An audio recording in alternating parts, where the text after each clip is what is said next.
अनुकंपेने साधू संतांच्या कृपा आशीर्वादाने चालत असलेला हा श्रावण महिन्यातील पवित्र मासातील पवित्र उपक्रम शिवमहापुराण कथा आणि त्या कथेमधील आजचा हा द्वितीय दिवस।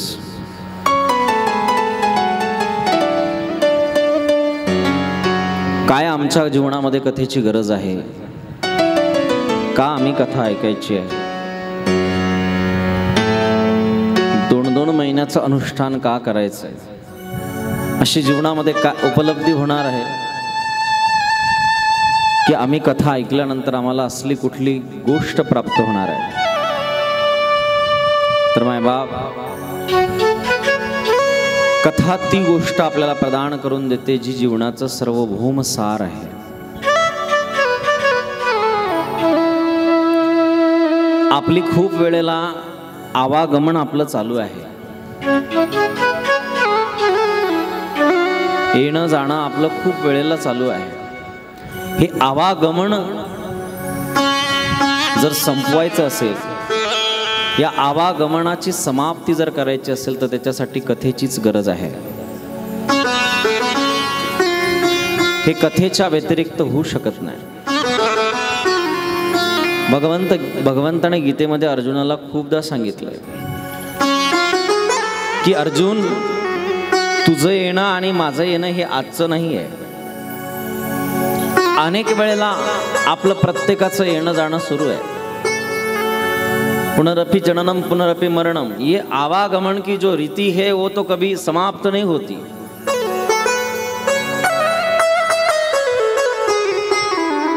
पण ही आवागमनाची, येण्या जाण्याची जर समाप्ती करायची असेल तर त्याच्यासाठी शिवकथेची फार गरज आहे।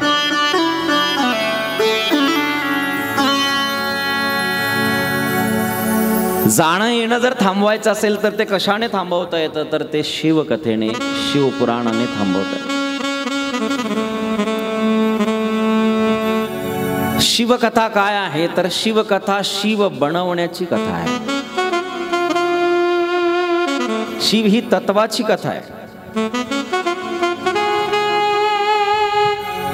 वास्तविक पाहता तर हे शरीर निर्जीव आहे,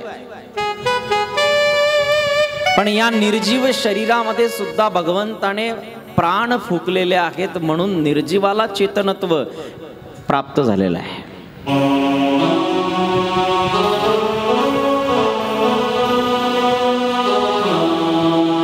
आणि म्हणून ते जे चेतनत्व आहे ते शिव आहे, आणि त्या शिव दशेला प्राप्त होणं, ब्राह्मी दशेला प्राप्त होणं हेच कथेची उपलब्धी आहे। कथेने जीवनामध्ये भगवंताच्या समीप जातो व्यक्तिमत्व।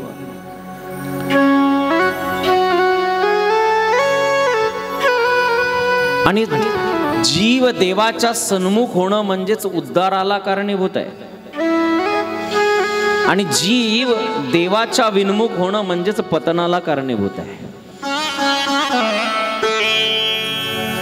त्याने त्याचा उद्धार करायचा का त्याने त्याचं पतन करून घ्यायचा, हा ज्याच्या त्याच्या हातात आहे।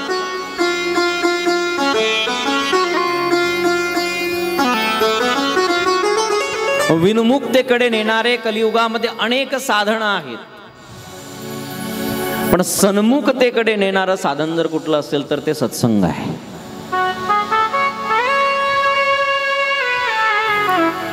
देवापासून लांब नेणारे असंख्य साधन आहेत, आज प्रत्येकाच्या खिशात आहे। हे मोबाईल साधन देवापर्यंत घेऊन जात नाही, देवापासून विन्मुखच करते। कथा ऐकत असताना सुद्धा एखाद्याचा SMS वगैरे पडला तरी माणसाचं मन विचलित होतं। भजन करता करता ही एखाद्याचा फोन आला की मन विचलित होतं। विन्मुखतेकडे नेणारे असंख्य साधनं आपल्याला बघायला मिळतील, पण सन्मुखकडे नेणारे जर कुठलं साधन असेल तर ती कथा आहे, जे आपल्या उद्धाराचं कार्य करते। ही अशी गंगा आहे, कथा ही अशी गंगा आहे की जिच्यामध्ये डुबकी मारल्यानंतर व्यक्ती डायरेक्ट देवाच्या समोर जाऊन देवाशी हितगुज करू शकतो.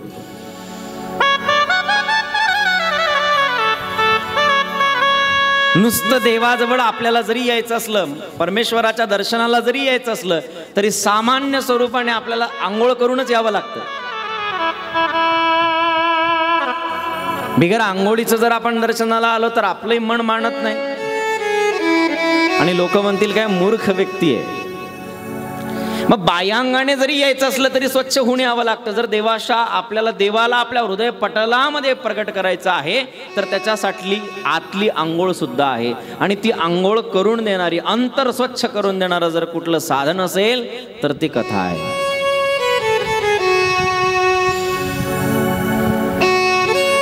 बाह्यांग स्वच्छ करण्यासाठी अनेक साधनं आपल्याला बघायला मिळतात, पण अंतरंग सिद्ध करण्यासाठी आणि अंतरंग स्वच्छ करण्यासाठी जर कुठलं साधन असेल तर ती कथा आहे. आणि म्हणून समूक जीवाकडे घेऊन जातो. तसं तर महादेवाच्या मंदिराला शब्द प्रयोग केला जातो शिवालय. का शिवालय म्हटलं जातं माहितीये? शिवजीकडे जाणं म्हणजे काय करणं, तर शिव में लय हो जाना ही शिवालय है. शिव में लय हो जाना ही शिवालय है. ये आवागमन संपुष्ट में कभी तो भी होना चाहिए. काय यायचंय परमेश्वराच्या दर्शनाला, कधीतरी ही आवागमनाची रीती बंद झाली पाहिजे.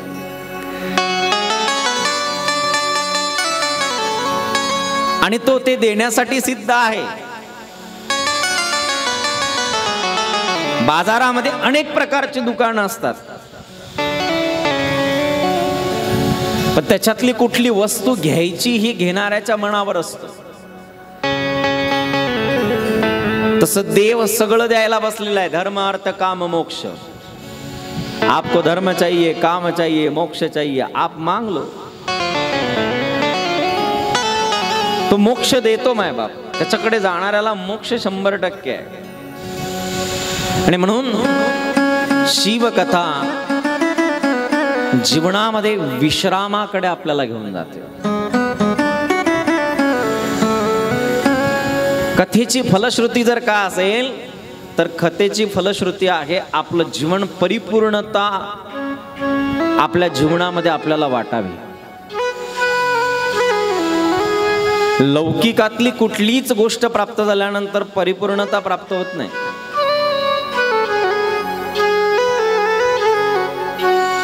आपली अतृप्त अवस्था लौकिकाच्या दृष्टीने राहतच असते.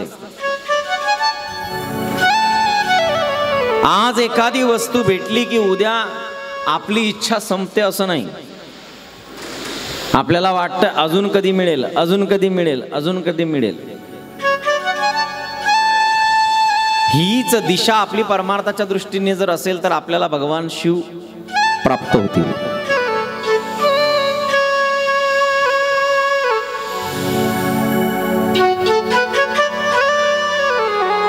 आज जर एक लाडू खाल्ला तर असं वाटतं संध्याकाळी 2-3 खावेत.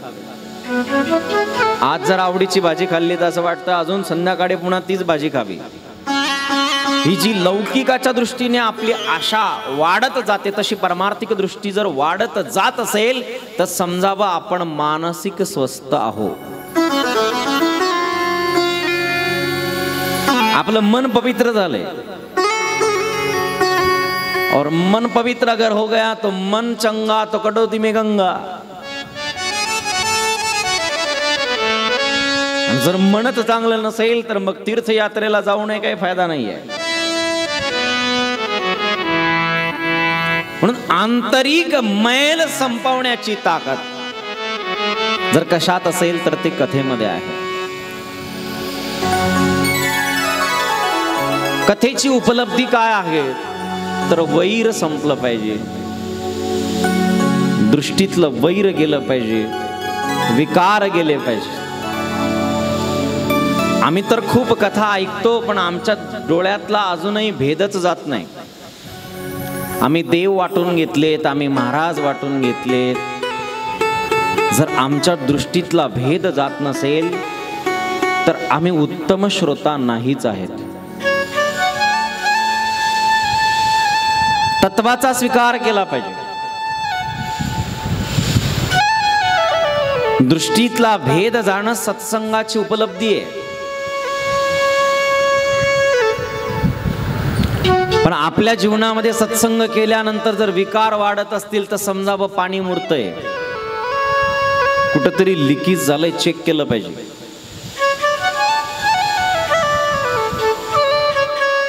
आणि या दृष्टीने आपण जर परमार्थ केला तर आपल्या जीवनामध्ये परमार्थिक उपलब्धता प्राप्त होईल. आणि परमार्थिक उपलब्धता प्राप्त होण्यासाठी माणसाला पहिले आंतरिक शत्रूंनाच मिटवावं लागतं. म्हणून कथा त्या दृष्टीने ऐका की ज्या दृष्टीने अंतःकरणातले विकार संपतील.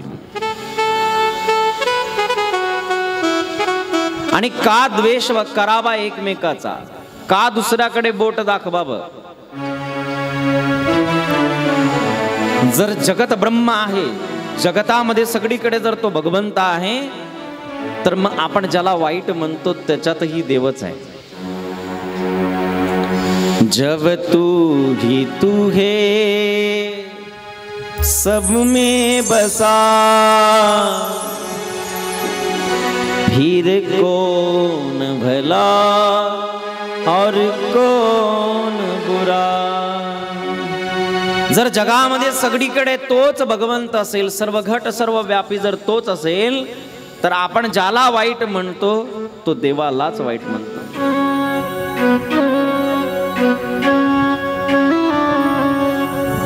दृष्टीतला भेद जाणं, वैर संपणं, राग संपणं, याच्यातून निवृत्ती होणं हेच शिवतत्वाची प्राप्ती आहे.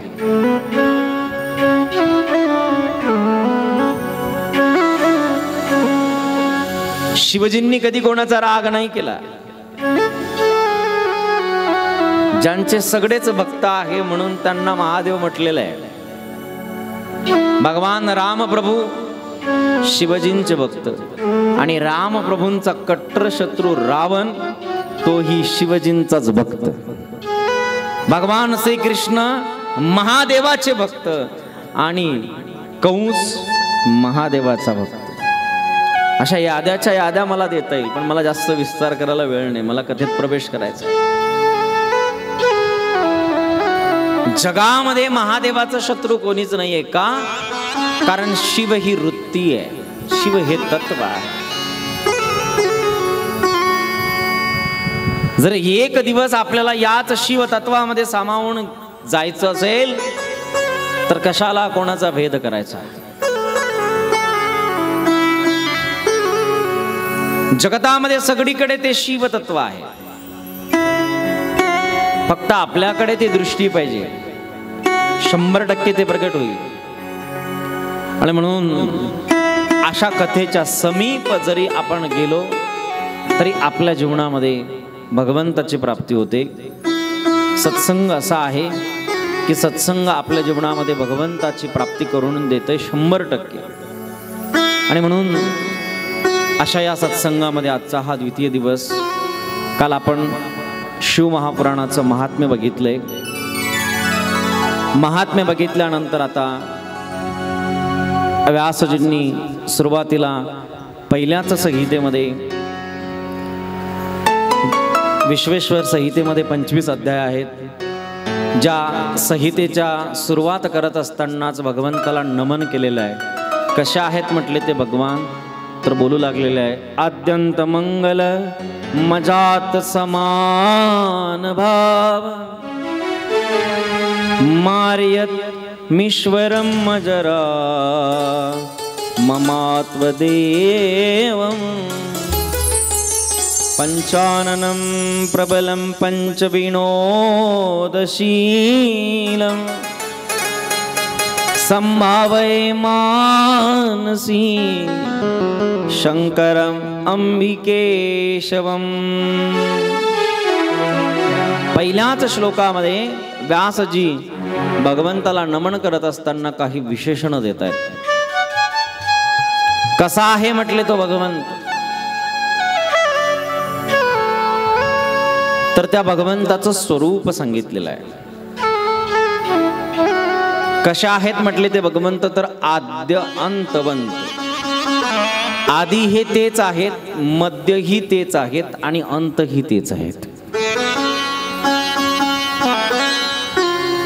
या जगताचे आद्य जर कोण असतील तर भगवान शिव आहेत, मध्य जर कोण असतील तर भगवान शिव आहेत आणि अंतही जर कोण असेल तर ते भगवान शिवच आहेत. म्हणून हरिपाठामध्ये आपण एक नेहमी अभंग म्हणत असतो, आदिनाथ गुरु सकळ सिद्धांचा. आदिनाथ गुरु सकळ सिद्धांचा. आदिनाथ गुरु सकळ सिद्धांचा. आदिनाथ गुरु सकळ सिद्धांचा. आदिनाथ गुरु सकळ सिद्धांचा. आदिनाथ गुरु सकळ सिद्धांचा. आदिनाथ गुरु सकळ सिद्धांचा. आदिनाथ गुरु सकळ सिद्धांचा. मच्छिंद्र तयाचा मुख्य शिष्य. मच्छिंद्र तयाचा मुख्य शिष्य. मच्छिंद्राने बोध गोरक्षासी केला. मच्छिंद्राने बोध गोरक्षासी केला. मच्छिंद्र तयाचा मुख्य शिष्य. मच्छिंद्र तयाचा मुख्य शिष्य. मच्छिंद्राने बोध गोरक्षासी केला. मच्छिंद्राने बोध गोरक्षासी केला. कशा आहेत म्हटले ते भगवंत. आदिनाथ गुरु सकळ सिद्धांचा. मच्छिंद्र तयाचा मुख्य शिष्य. आदिनाथ आहेत. सगळ्यात पहिले जर गुरु, आद्य गुरु आणि आदि पुरुष जर कोण असतील तर ते भगवान भोलेनाथ आहेत. आणि म्हणून आदिनाथ आहेत. या जगताला निर्माण करणारे ते आहेत. बऱ्याच जणांच्या मनात असा प्रश्न निर्माण होईल, महाराज आम्ही मागच्या महिन्यात 3 पुराण ऐकले. कोणतं कोणतं ऐकले? कोणते कोणते ऐकले बोला ना. तुम्ही नव्हते का? होते ना. विष्णू पुराण, नंतर भागवत, नंतर संत चरित्र. वा. विष्णू पुराणात महाराज विष्णू पुराण ज्यांनी सांगितलं ते महाराज म्हटले या जगताचे आद्य विष्णू आहेत.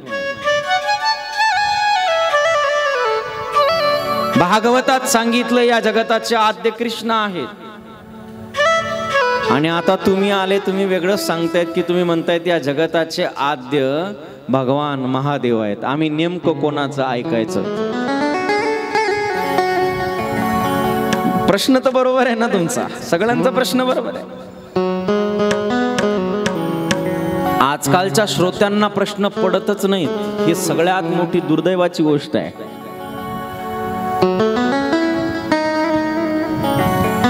ज्यांना पडतात ते श्रोता म्हणून घेण्याच्या लायकीचे आहेत. थोडेसे कान उंच करा तुमचे. संसाराच्या गप्पा ऐकून आपलं कधीच भलं होणार. आणि माझा तर स्वभाव आहे, ग्रंथाच्या व्यतिरिक्त मला काही सांगता येतं फार येतं. कारण ज्याला ग्रंथ सांगता येतो त्याला बाकीचं भांडवल सांगणं काही अवघड नाहीये. पण तुमच्याकडून मी चांगलं म्हणून घेतल्यापेक्षा मला परमेश्वराने चांगलं म्हणावं अशी माझी कथा असते. की त्याच्या दर्शनाला जाताना मला त्याने त्याच्या डोळ्यात डोळे बघून टाकून मला बघता आलं पाहिजे. दूसरे अरे उनके नजर से गिर गए तो फिर जगत में कभी संभाल नहीं पाओगे आप खुद अपने आप को.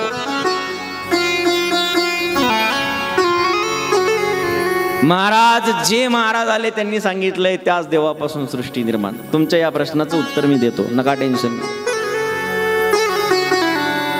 आमचे सद्गुरुदेव विनोदाने सांगायचे, म्हटले जसं घरामध्ये जर लग्न असेल तर घरात लग्न असल्यानंतर त्याचा बाप जिवंत असला, आजोबा जिवंत जरी असला तरी सुद्धा त्या लग्नामध्ये गाणं त्याचंच गायलं जातं ज्याचं लग्न आहे. पूर्वीच्या काळात राहायचे ते गाणे वगैरे, आता लग्न वन डे. गाणे म्हणण्याची वगैरे पद्धत होती की नव्हती तुमच्याकडे? नव्हती का आजीबाई? नवरदेवासाठी गाणे म्हणायचे की नाही? इकडे म्हणायचे. आता ते गाणे कोणाला जर म्हणायला जरी लावले तरी येणार. ज्याचं लग्न त्याचंच गाणं. बाप जरी जिवंत असला, आजोबा जरी असला, पंजोबा जरी असला तरी नवरदेवाचंच त्या दिवशी मोठा नवरदेवच असतो. तसं ज्याचं लग्न त्याचं वर्णन, तसं ज्याचं पुराण त्याचं वर्णन. याचा अर्थ एवढाच लावायचा, बाकी काही नाही. ज्याचं पुराण त्याचं वर्णन. आणि सामान्य जीवाने या भानगडीत जाऊच नाही, कोण मोठा आणि कोण लहान. जर आपण या भानगडीत पडलो तर आपणच अपराधी आहोत. तुलसीदासजी महाराज म्हणतात, को बड़ छोट कहत